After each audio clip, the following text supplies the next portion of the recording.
नमस्कार। कभी सोचा है कि पर्यावरण का मुद्दा जो कभी किसी को याद भी नहीं रहता था, वो अचानक ग्लोबल पॉलिटिक्स का सबसे बड़ा सेंटर पॉइंट कैसे बन गया?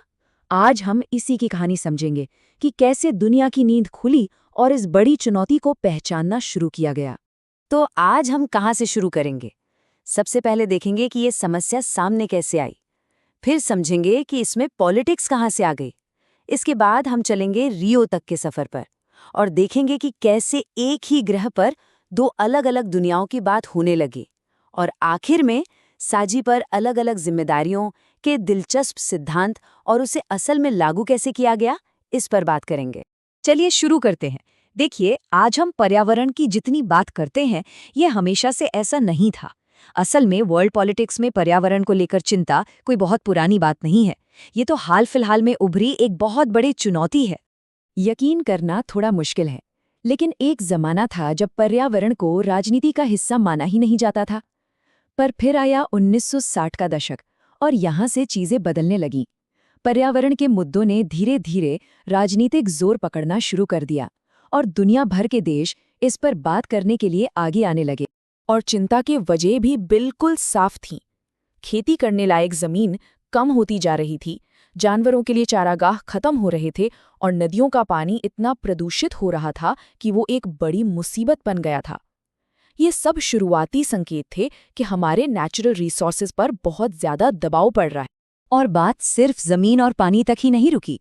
जंगलों की अंधाधुंध कटाई हो रही थी, कई जीव जंतु हमेशा के लिए खत्म हो रहे थे और एक बहुत बड़ी चिंता जो सबके सिर पर मंडरा रही थी, वो थी ओजोन परत में छेद। ये खतरे अब किसी एक देश के नहीं बल्कि पूरी दुनिया के बन चुके थे। तो अब सवाल ये उठता है कि ये सब पर्यावरण की समस्याएं पॉलिटिकल मुद्दे क्यों बन गई? सरकारों को इसमें क्यों पड़ना पड़ा? चलिए समझते हैं। जवाब बहुत सीधा सा है। प्रदूषण या क्लाइमेट चेंज किसी देश का वीजा लेकर बॉर्डर पार नहीं करते। इन समस्याओं का स्केल इतना बड़ा है कि कोई भी एक देश अकेले इनसे निपट ही नहीं सकता। इन्हें सुलझाने के लिए दुनिया भर की सरकारों को एक साथ आना होगा, मिलकर काम करना होगा। और बस इसीलिए ये राजनीति का एक बहुत जरूरी मुद्दा बन जाता है। तो जैसे जैसे ये चिंता बढ़ती गई, दुनिया को ये महसूस होने लगा कि अब एक बड़े ग्लोबल एनवायरनमेंटल समिट की जरूरत है। तो आइए देखते हैं कि हम रियो तक पहुंचे कैसे। इसकी कहानी शुरू होती है 1972 में, जब क्लब ऑफ रोम की किताब लिमिट्स टू ग्रोथ ने पहली बार दुनिया को चेतावनी दी। फिर 1987 में आई आवर कॉमन फ्यूचर रिपोर्ट, जिसने सस्टेनेबल डेवलपमेंट की बात की।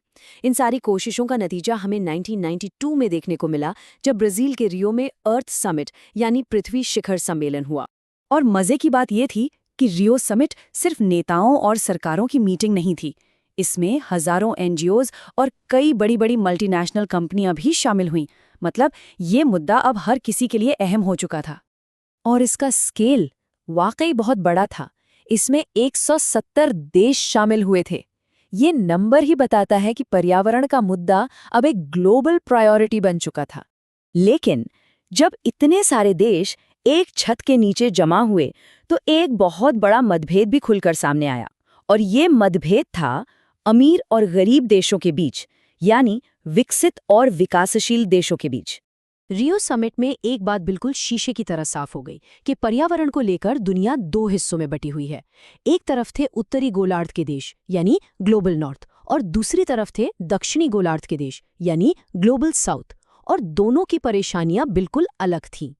देखिए, ग्लोबल नॉर्थ के अमीर इंडस्ट्रियलाइज्ड देश ओजोन लेयर और ग्लोबल वार्मिंग जैसी चीजों को लेकर परेशान थे, जो उन्हीं के इंडस्ट्रियलाइजेशन का नतीजा था। वहीं दूसरी तरफ ग्लोबल साउथ के गरीब देश कह रहे थे कि भाई, हमारी पहली चिंता तो आर्थिक विकास और गरीबी मिटाना है। ये नक्शा इस बंटवारे को बिल्कुल साफ दिखाता है। ये सिर्फ एक ज्योग्राफिकल लाइन नहीं है, बल्कि ये दिखाती है कि कैसे इकोनॉमी और पर्यावरण से जुड़ी चिंताएं दुनिया को दो अलग-अलग सोचने के तरीकों में बांट देती हैं। तो सवाल यह है कि इस नॉर्थ साउथ की लड़ाई को सुलझाया कैसे गया? इसका जवाब एक बहुत ही जरूरी सिद्धांत में छिपा है। चलिए उसे समझते हैं। इसे समझने के लिए पहले साझी संपदा या कॉमन्स के आइडिया को समझते हैं।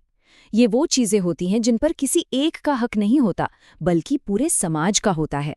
जैसे गांव का कुआं या नदी, या जैसा कि हमारे स्रोत में एक बढ़िया उदाहरण दिया गया है, एक जॉइंट फैमिली का चूल्हा। इस्तेमाल सब करते हैं तो जिम्मेदारी भी सबकी होती है। अब इसी आइडिया को पूरे प्लैनेट पर लागू करके देखिए। कुछ रिसोर्सेज ऐसे हैं जो किसी एक देश के नहीं बल्कि पूरी इंसानियत के हैं। इन्हें कहते हैं ग्लोबल कॉमन्स, जैसे कि हमारी हवा, अंटार्कटिका, समुंदर की गहराइयां या फिर बाहरी अंतरिक्ष। इन पर कोई एक देश अपना कब्जा नहीं कर सकता। इसी सोच के आधार पर रियो समिट में कॉमन बट डिफरेंशिएटेड रिस्पॉन्सिबिलिटीज यानी साझी पर अलग अलग जिम्मेदारियों का सिद्धांत अपनाया गया।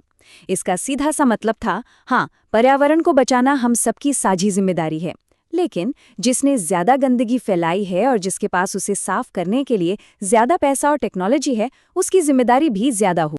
इस सिद्धांत को सिर्फ बातों में नहीं रखा गया, बल्कि 1992 में UNFCCC में इसे बाकायदा लिखा गया। ये कोड साफ कहता है कि हर देश को अपनी क्षमता और पर्यावरण को खराब करने में अपनी हिस्सेदारी के हिसाब से काम करना होगा। ये एक बहुत बड़ा समझौता था जिसने आगे का रास्ता खोला। तो चलिए अब देखते हैं कि इस सिद्धांत को असलियत में एक बड़ी इंटरनेशनल ट्रीटी में कैसे लागू किया गया। तो ज्यादा जिम्मेदारी विकसित देशों पर ही क्यों डाली गई? लॉजिक बहुत सिंपल था। अगर आप इतिहास उठाकर देखें तो हवा में जो ज्यादातर ग्रीनहाउस गैसें हैं वो अमीर देशों की इंडस्ट्रियलाइजेशन की देन है, जबकि विकासशील देशों में प्रति व्यक्ति एमिशन आज भी बहुत कम है। और इसी लॉजिक पर बना क्योटो प्रोटोकॉल। ये एक इंटरनेशनल अग्रीमेंट था जिसमें इंडस्ट्रियलाइज्ड देशों के लिए गैसों का एमिशन कम करने के लिए बाइंडिंग टारगेट सेट किए गए। और सबसे जरूरी बात, चीन और भारत जैसे विकासशील देशों को इन टारगेट से छूट दी गई थी क्योंकि उनकी ऐतिहासिक जिम्मेदारी कम मानी गई। तो आखिर में ये पूरी कहानी हमें एक बहुत बड़े सवाल पर लाकर छोड़ देती है। एक ऐसा सवाल जो आज भी ग्लोबल पॉलिटिक्स के दिल में है। एक तरफ है विकासशील देशों की आर्थिक तरक्की की जरूरत और दूसरी तरफ है पूरे ग्रह को बचाने की जिम्मेदारी। इन दोनों के बीच बैलेंस कैसे बनाया जाए?